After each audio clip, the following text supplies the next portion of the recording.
Hey, I'm Christian with Triple B BBQ. Today, we're going to be cooking up this Texas Style Brisket seasoned with our Triple B beef rub. It's going to be a blast. Let's do it. All right, so we're going to be cooking a 19.5 pound Packer brisket from Costco.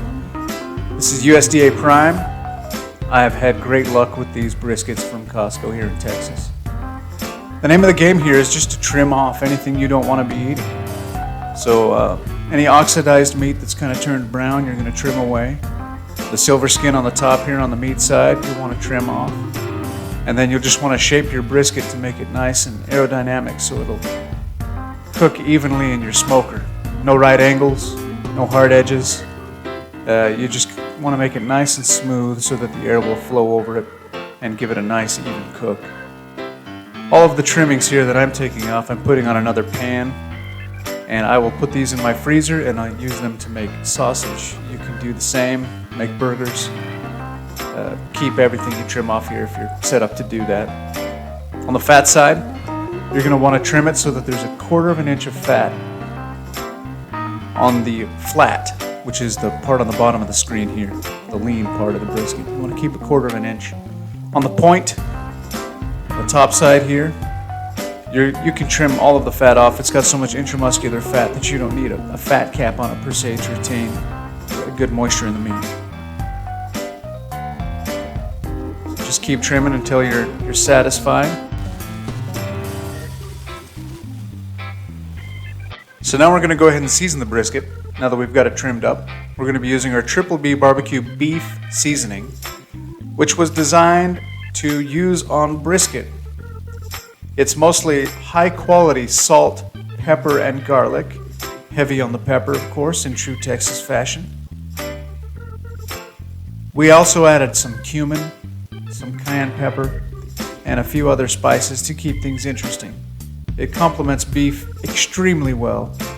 You can use it on steaks, you can use it on burger, you can use it on roasts, you can use it on anything beef. It's fantastic, but I think it really shines when you use it on a brisket. When you're seasoning a brisket, you really want to cover every inch. You want to cover the entire piece of meat. A brisket is a big piece of meat.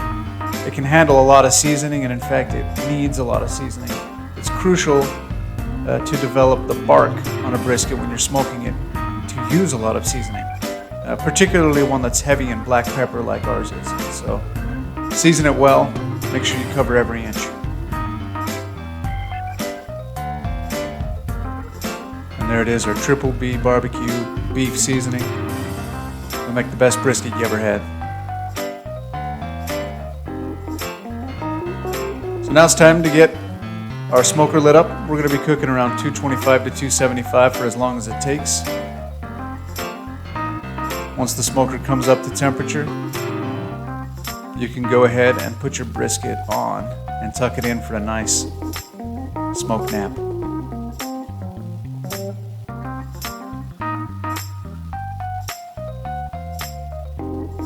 I put this on in the afternoon with the understanding that this is a 19.5 pound brisket. It'll probably take somewhere in the neighborhood of 16 to 19 hours to cook. You can zoom in here and take a look at that seasoned meat. We're going to get a fantastic bark on this brisket. It's time to close things up and let it cook. We have seen the consequences of the totalitarian alternatives in which the collective is supposed to bear the burdens of life, lay out the proper pathway, and transform the terrible world into the promised utopia. The communists produced a worldview that was attractive to fair-minded people, as well as those who were envious and cruel. Perhaps communism may even have been a viable solution to the problems of the unequal distribution of wealth that characterized the industrial age, if all of the hypothetically oppressed were good people, and all of the evil was to be found, as hypothesized, in their bourgeoisie overlords.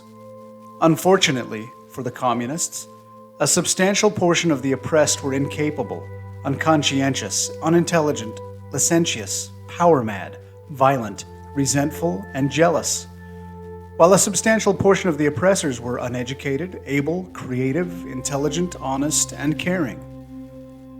The process by which an ism system can be generated is simple in its initial stages, but baroque enough in its application to mimic and replace actual productive theorizing.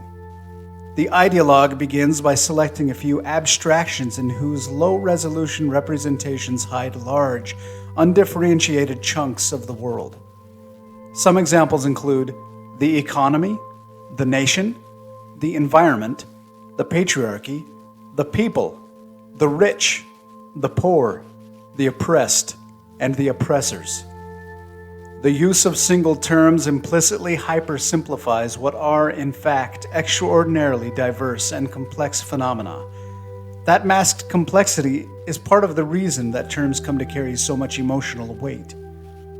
There are many reasons, for example, why people are poor. Lack of money is the obvious cause, but that hypothetical obviousness is part of the problem with ideology.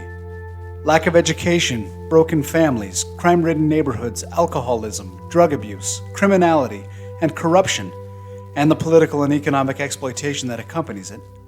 Mental illness, lack of a life plan, or even a failure to realize that formulating such a plan is possible or necessary.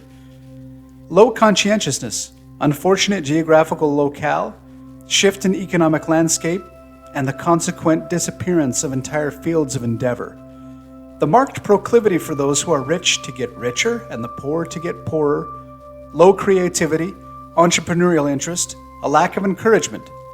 These are but a few of the manifold problems that generate poverty.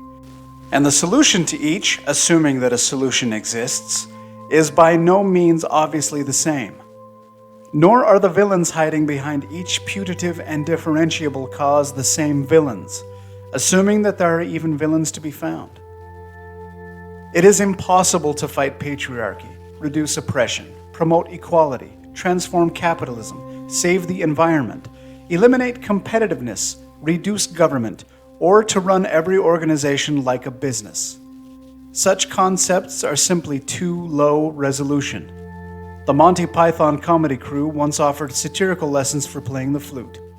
Blow over one end and move your fingers up and down on the holes. True, but useless. The necessary detail is simply not there. Similarly, sophisticated large-scale processes and systems do not exist in a manner sufficiently real to render their comprehensive unitary transformation possible. The idea that they do is the product of the 20th century cults. The beliefs of these cults are simultaneously naive and narcissistic, and the activism they promote is the resentful and lazy person's substitute for actual accomplishment. The single axioms of the ideologically possessed are gods, served blindly by their proselytizers. All right, we've had the brisket on the smoker now for about 6 hours. Let's take a peek and see what's coming along. Now, I realize it's hard to see this, but you can tell, even though it's dark, that we've got an excellent bark forming on our brisket here.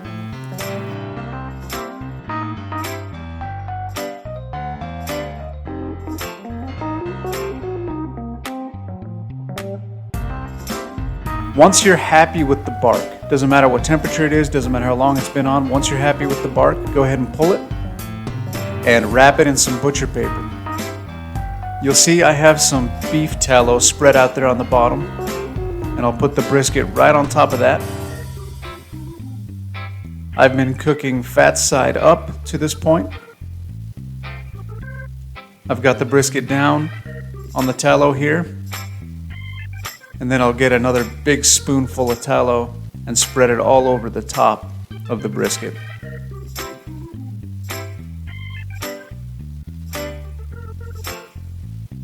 It being extremely hot at this point, it'll melt the tallow pretty quickly. So you just use your hands, spread it over, let it melt.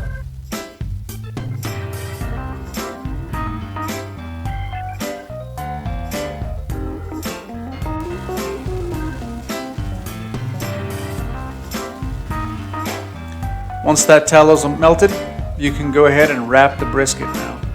Wrap it really tight, keep good pressure so that you're not leaving any pockets of air or anything that's not really loose. You want to wrap it really tight.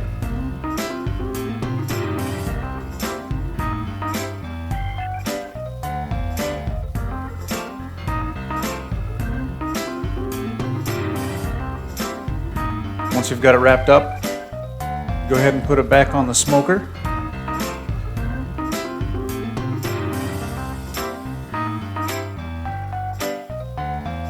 Stick your probes in, one in the flat, one on the point, and keep cooking it until it reaches about 195 is where I start to monitor it. So I'm going to put some hot water into a cooler because we're going to be resting this in a cooler. We want the cooler to be warmed up so it doesn't shock the brisket with cold air when it's time to rest. This will get it nice and warm. Once the brisket hits 195 internal, I'll start probing with my Thermapen. And that's really how you know a brisket's done, is when it probes like butter. It takes some effort to push it through the butcher paper, but once you know you're in the meat, just kind of feel around and make sure it's probing just like butter. And once you get it to that point, you can pull it off to rest. So this brisket was about 205 degrees in the flat and around 198 degrees in the point. And it was probing like butter, so I took it off. You're going to want to continue to monitor the temperature here. At room temperature, let this brisket come down to around 180 degrees before you wrap it up and put it in your cooler to rest. This brisket is rested overnight, and now it's ready for us to start slicing into it. Take a look at that. What a beautiful bark we've been able to achieve on this brisket using our Triple B BBQ beef rub. You know it's going to be tender when we slice into this thing. Just beautiful bark. Now, after all of that hard work, it's time for us to start slicing the brisket. You want to cut against the grain with the brisket. So you see the grain of the meat's running that direction. I'm going to slice at a 90-degree angle. That will produce a more tender bite. So as we're cutting into the flat here, you can tell that we've got a beautiful smoke ring. It's nice and juicy. We'll cut the flat all the way until you start to get to where the point is becoming the predominant muscle you're cutting into. This particular brisket had a really large flat muscle. But even so, you know, that's the lean meat here, but look how easily we can pull that apart. Just tender, delicious. It holds up under its own weight. When you give just the slightest tug, it'll pull apart. Extremely tender. So we'll continue to cut through this brisket here.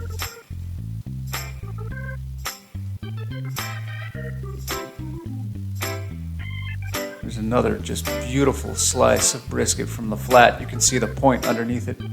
These two muscles run different directions, so we want to continue to cut perpendicular to the grain here. So we're going to flip it around 90 degrees and continue to cut here into the point part of the brisket. There's kind of a close-up. This one had a smaller point and a very large flat.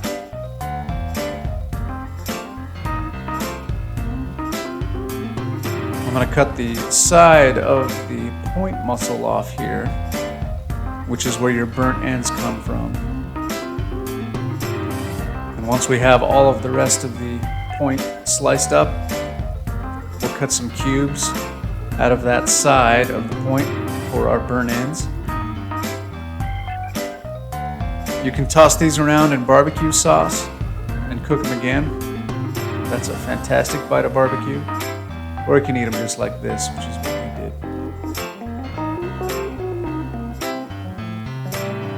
And voila, we've got ourselves a sliced up brisket, seasoned with our Triple B BBQ beef rub. Fantastic on a brisket. Produces an excellent bark.